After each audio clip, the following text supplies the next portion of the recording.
Hello दोस्तों, हम आज यहाँ पर पढ़ने वाले हैं क्षेत्रफल। और क्षेत्रफल एक मैथ का बहुत अच्छा ही चैप्टर है जो कि हम बहुत आसान तरीके से पढ़ेंगे। तो यहाँ पे हम सबसे पहले देखेंगे वर्ग। वर्ग क्या होता है कि ऐसी आकृति जिसकी चारों भुजाएं बराबर हों उसे क्या कहते हैं, वर्ग कहते हैं। और साथ में ही इनके जो कोण है ना वो कितने डिग्री के बनने चाहिए, इनके जो कोण है वो 90 डिग्री के बनने चाहिए। जे वाला कोण, जे वाला कोण, जे वाला कोण, सारे कोण 90 डिग्री के बनने चाहिए। और वर्ग के जो सभी कोणों का जो मान होता है वो 360 होता है। ये एक बात आपको पता होना चाहिए। इसके बाद वर्ग की जब चारों भुजाएं बराबर हैं तो परिमाप क्या होता है कि जहाँ से हम चले हैं और वहीं पे पहुँचे तो उसको बोलते हैं परिमाप। तो 1a, फिर 2a, फिर 3a और फिर 4a, इस तरीके से 4a हो गए। तो यहाँ पे वर्ग का परिमाप हो जाता है 4a या फिर 4a। ये वर्ग का परिमाप हो जाएगा।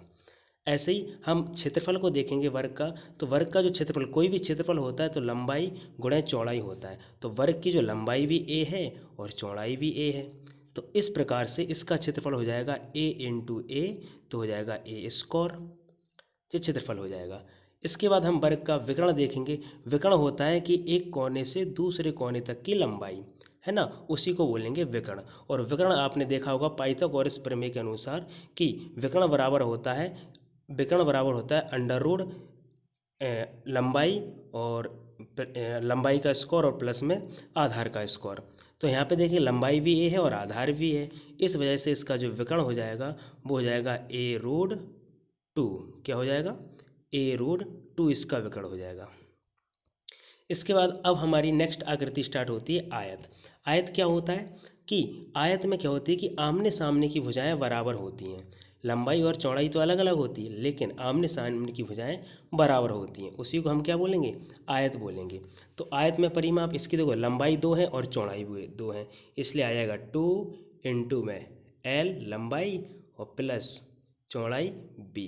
तो जिसका हो जाएगा परिमाप 2 इंटू में एल प्लस बी। और क्षेत्रफल हमने बताया था लंबाई और चौड़ाई इन दोनों का गुणा कर देते क्षेत्रफल। तो क्षेत्रफल हो जाएगा एल इंटू में बी, इसका क्षेत्रफल हो जाएगा। इसके बाद विकर्ण जो हमने बताया था, विकर्ण एक कोने से दूसरे कोने तक की लंबाई।